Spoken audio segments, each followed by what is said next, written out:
I'm Tommy Salmons. This is year zero. It was Saturday morning. I haven't been feeling well this week, so I didn't record anything. I was being hacking and coughing and congested and just feeling kind of yuck all week long. But there's been something on my mind.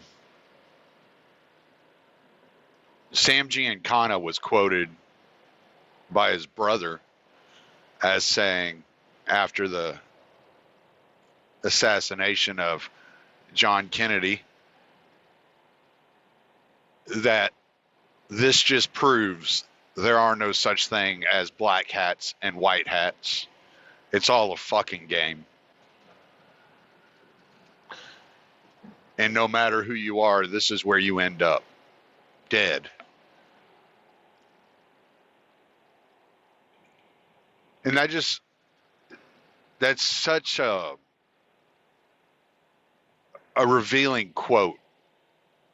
Not only about what Giancana believed about the Kennedy assassination, but about those in power, those in government, those working alongside the state, that he was able to see through their charade, and he understood their corruption even back then. That even though they tried to paint the mafia as this evil entity and propagandize the citizenry against the mafia, that he understood the only reason, excuse me, the only reason that government did paint the mafia in such a bad light was because the mafia was competition to the state, and the state can't have competition. They cannot allow for competition.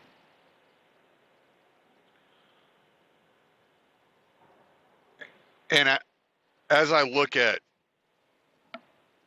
the atmosphere of modern politics, that quote becomes more and more meaningful to me.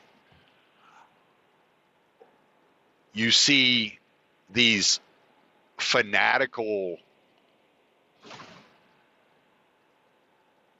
fangirls of politicians, of whether it's Obama or Trump, or even Bush had his, what they call a base, which I think is a really strange word to use, but they have their solid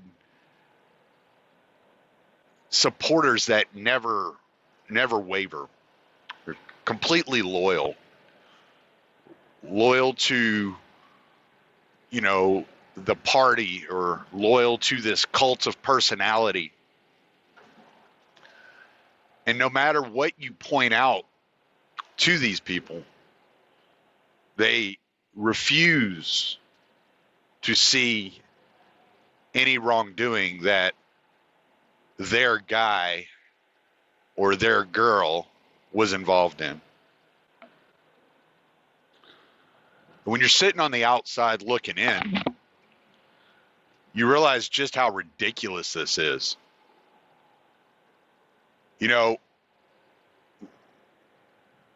People like to compare politics with sports, and that it's a sporting event now. It's, bread and circuses, type deal. But if you're a sports fan, I don't know any of y'all ever listened to sports radio. Being a fan of a team doesn't stop you from criticizing that team. It doesn't stop you from putting a brown paper bag over your head while you're at the game to show your embarrassment in how that team's acting and how that team's performing.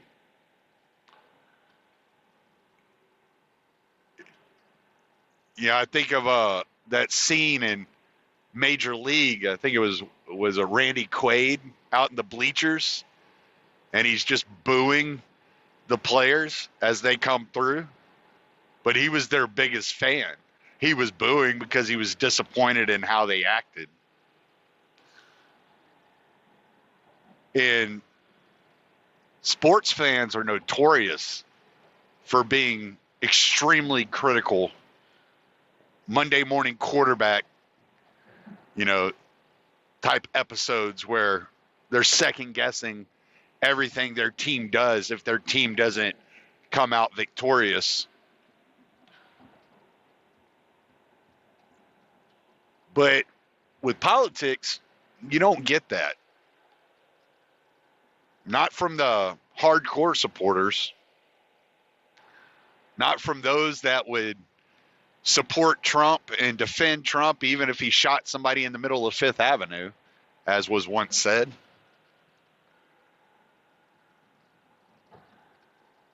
But it's not unique to Trump. I think Trump has gone a long way in exposing it, whether intentionally or not. He's exposed a lot of the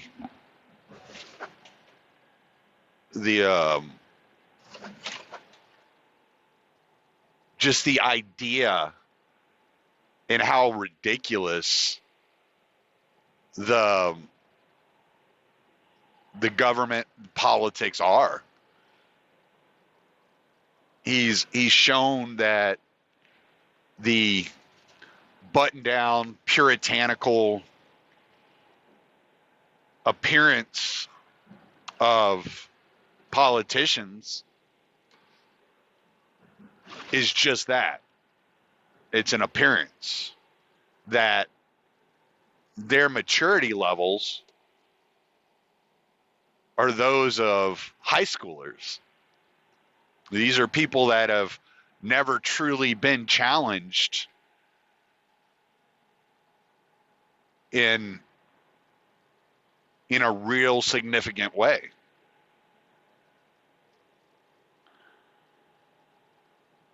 And it's not to say that they haven't faced some sort of obstacles or tragedy in their lives, but when you've spent 40 years in Congress, a lifetime in politics, never having to work a real job, never having to worry about money because the taxpayers are footing the bill. You have these benefits to your life, these, I hate using the word privileges, but I guess that would be the best term for it, to where you're not being held accountable for your sins unless you happen to be Dennis Hastert. But even then, getting a lenient sentence of 18 months for molesting several young men over the course of a career, and all you get in trouble for is bribing them to keep quiet. But you start to realize once you step back, as some would say, take the red pill, you start to see through the nonsense that is politics, that is the state, that is government.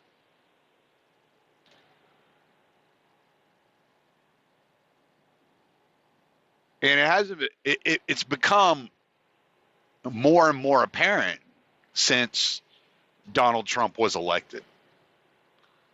it's become comical in a lot of ways.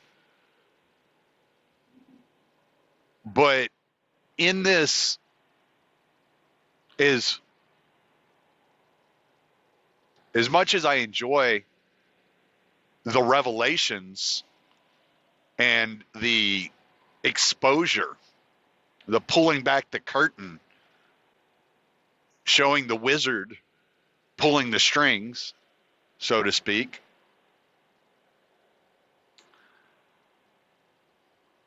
I realize that too many people are view Trump as a white hat, as a good guy. You know, I heard Steve Bannon call him an imperfect vessel put in that position through divine providence. And I'm like, wow, really? That's what you call this? Because I call it a shit show, but whatever.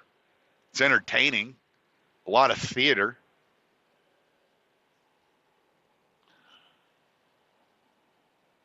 And I was looking at this report that just came out, and I didn't read the report. I just read the news stories surrounding the report on the Clinton investigation.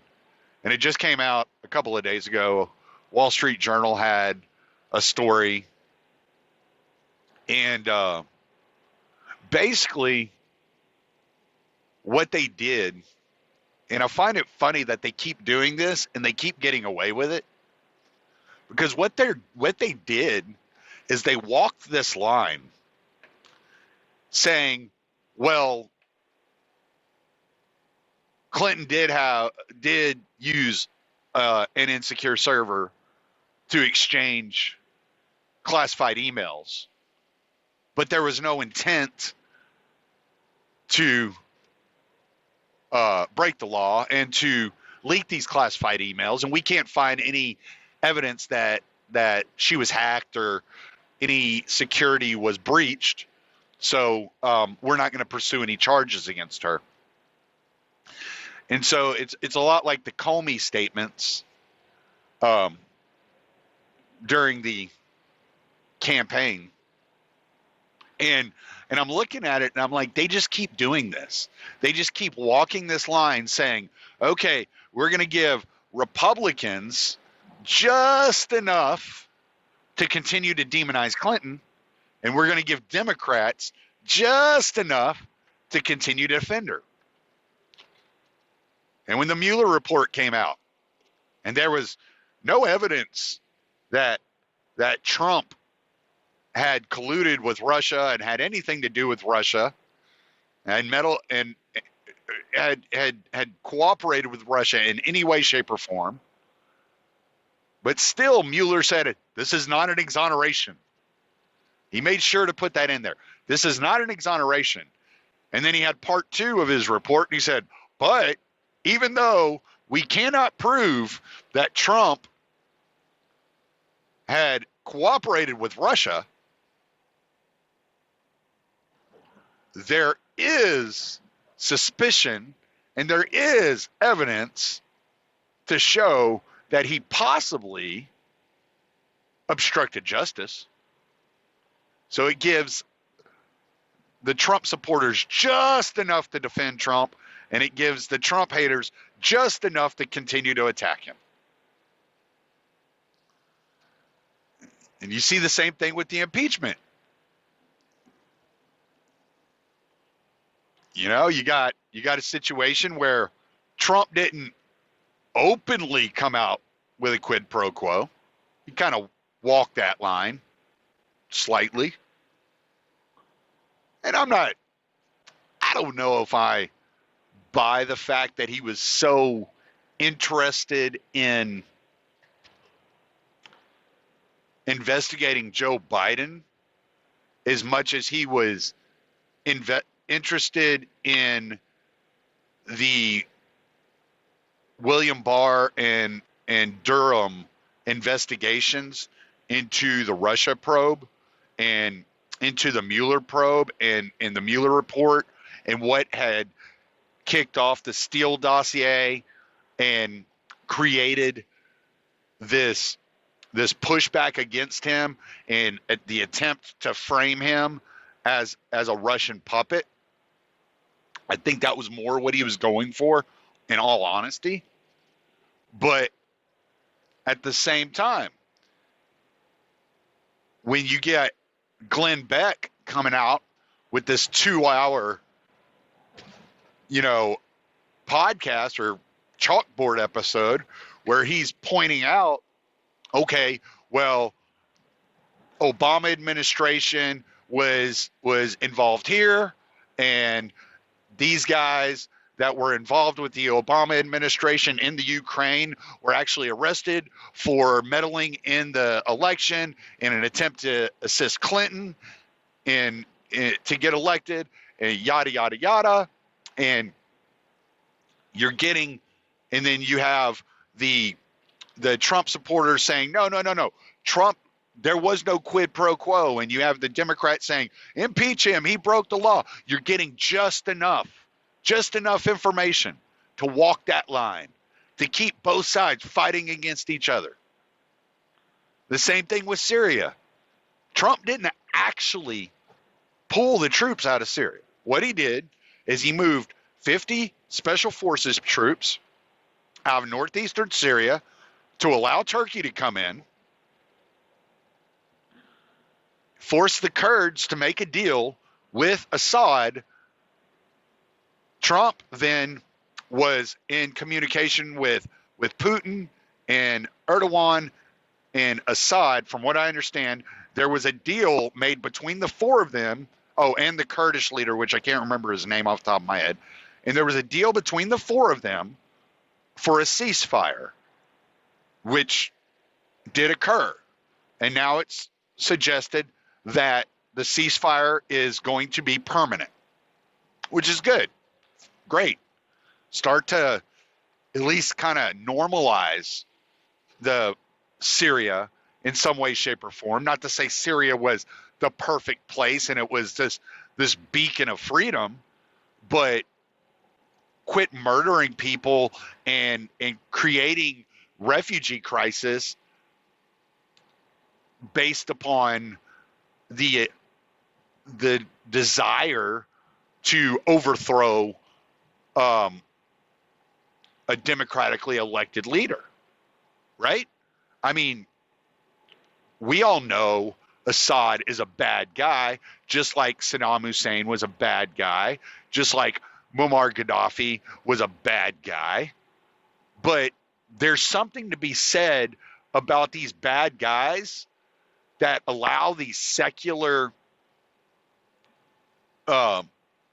states to take place, and not having open slave market in the middle of the country, or not to create an atmosphere where warlords are fighting over control of the government, right? So it could be a lot worse. You could have ISIS creating another caliphate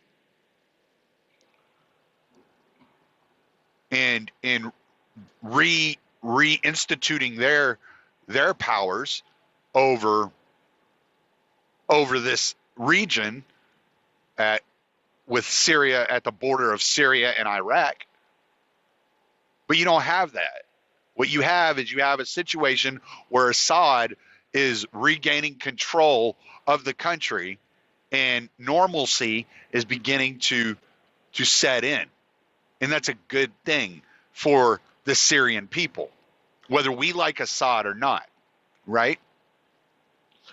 But what Trump did do is he sent in military equipment and soldiers to guard these oil fields in order to confiscate the oil or sell the oil or whatever he plans on doing with that oil.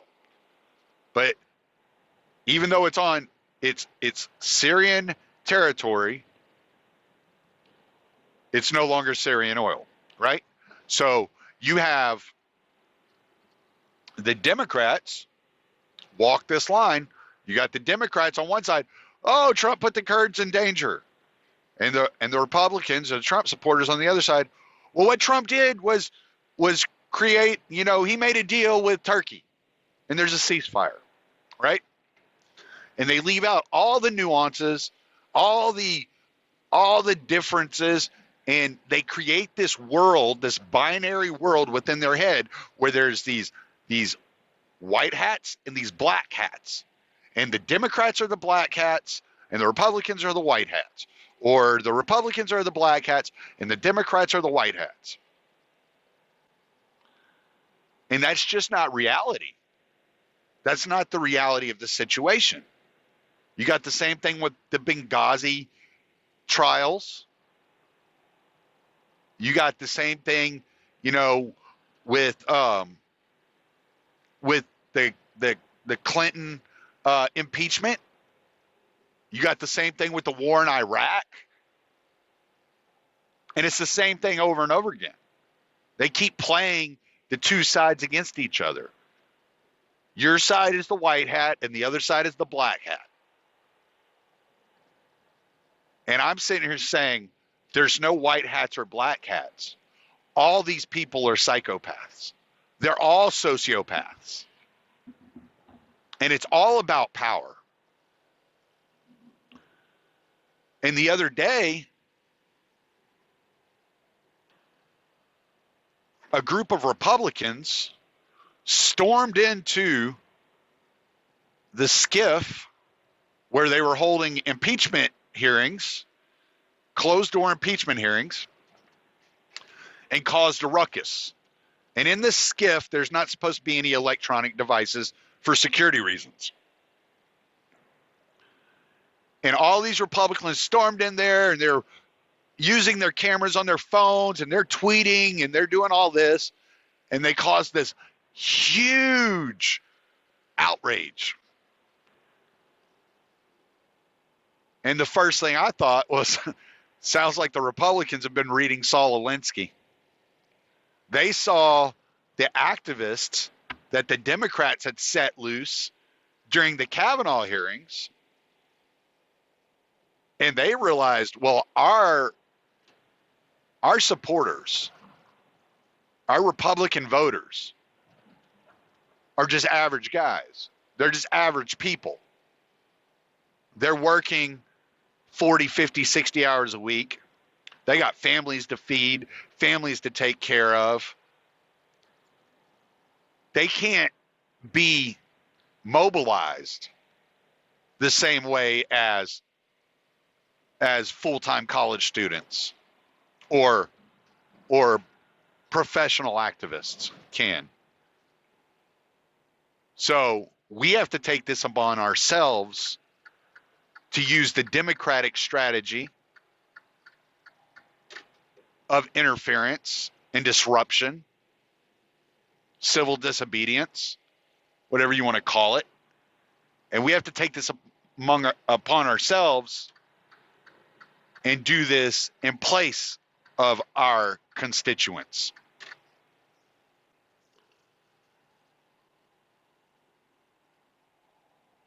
And then I saw an interview, and I can't remember the guy's name. I think his last name was Byrne. No, Jordan. It was something Jordan. One of the reps that had stormed the chamber, the SCIF, whatever you want to call it. And they were talking to him. I think it was on Lou Dobbs. I think it was Lou Dobbs talking to him. I saw the clip on YouTube. They were talking to him, and he just blatantly, and it's funny what these people will admit, right? When you get them in these situations, it's actually funny, and when they're trying to rally their troops, quote unquote, whatever you want to call their constituency, whatever. And when they're trying to rally their supporters behind their cause, they'll admit things that they typically probably wouldn't have admitted if they had been in a town hall meeting, let's say. And it's a clip I haven't heard anybody else talk about. But anyway, Lou Dobbs asked him, he said, so what do you think you accomplished by this? Because he was complimenting him. He was like, look, it's good. I'm glad to see y'all finally grew a pair, basically is what he said. I'm glad to see y'all finally grew a pair and did something. But what do you think this is going to accomplish in the long run? And the representative just opened up and he said, look, Mitch McConnell put out a statement saying that we need to attack the process, and we need to adhere to precedents set in the past. But Mitch McConnell is as smart as he is, as smart of a politician as he is, as good as he is at politics, doesn't understand that this is no longer about process. This is about power. And we're trying to retain power over the Democrats in order to push our agenda through. And basically he's saying we have an idea in mind what the perfect utopian state is, and we are going to fight like hell to obtain power, keep power, control the entire government, and push our agenda onto the American people, whether they like it or not.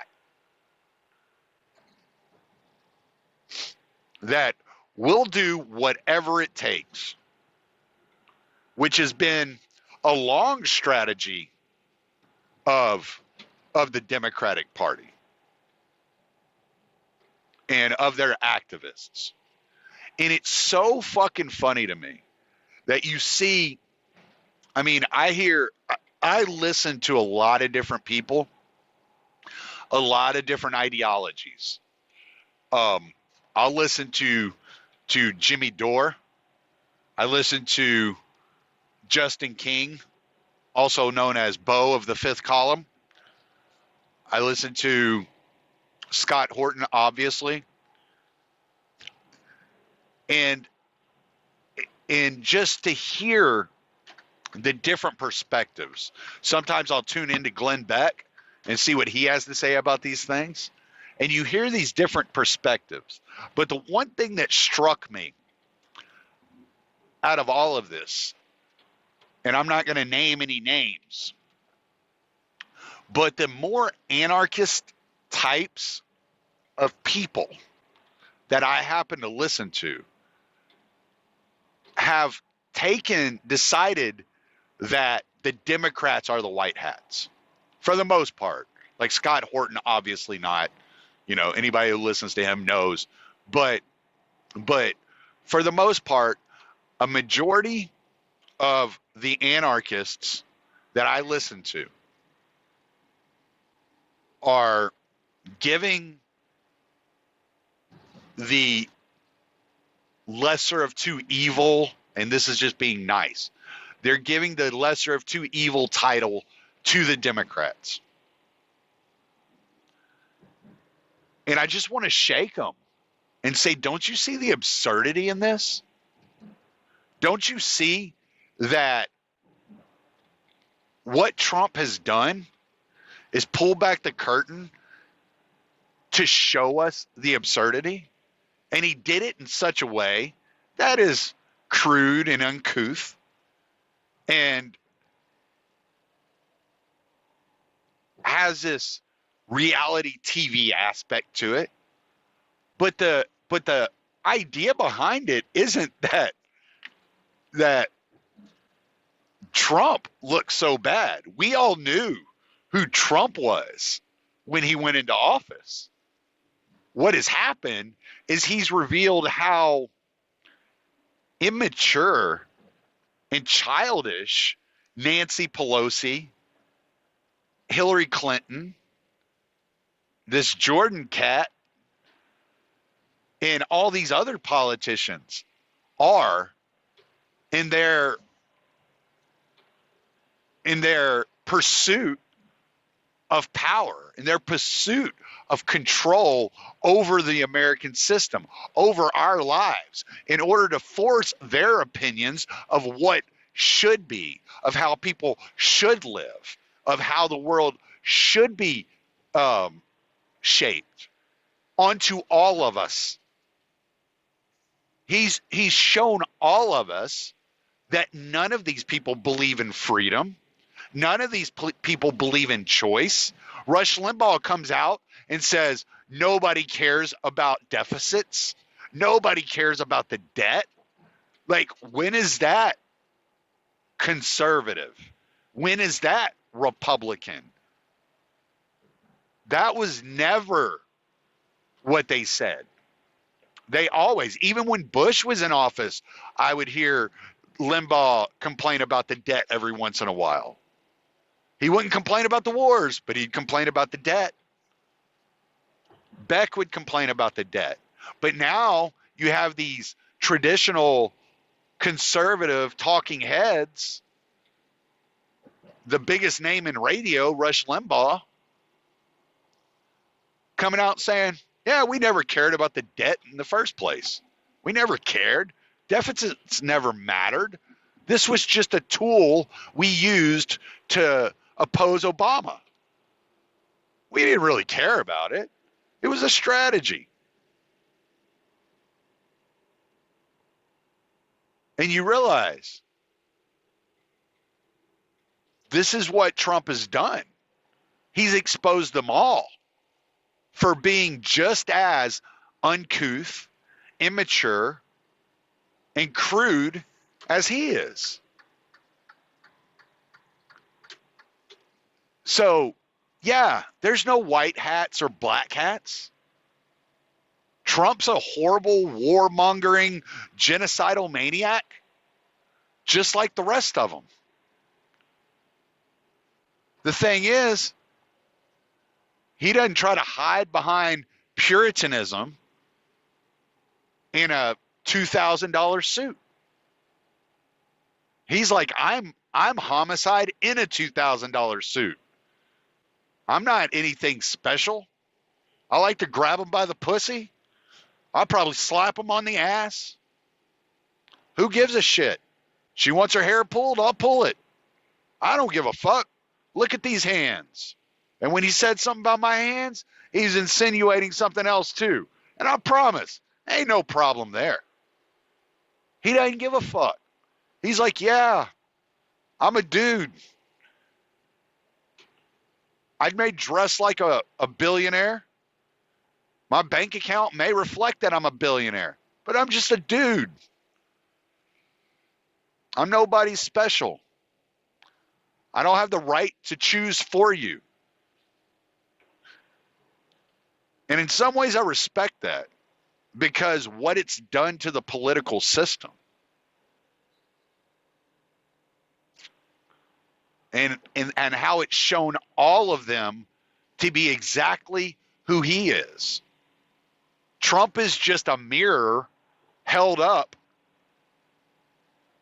to the elites so they can, and they see the worst of themselves in Trump. And that's why they hate him so much. So when you're tempted to choose a side, remember, there's no black hats and white hats here. They're all despicable, deplorable people. That's all I got for you. I'm Tommy Salmons. Late.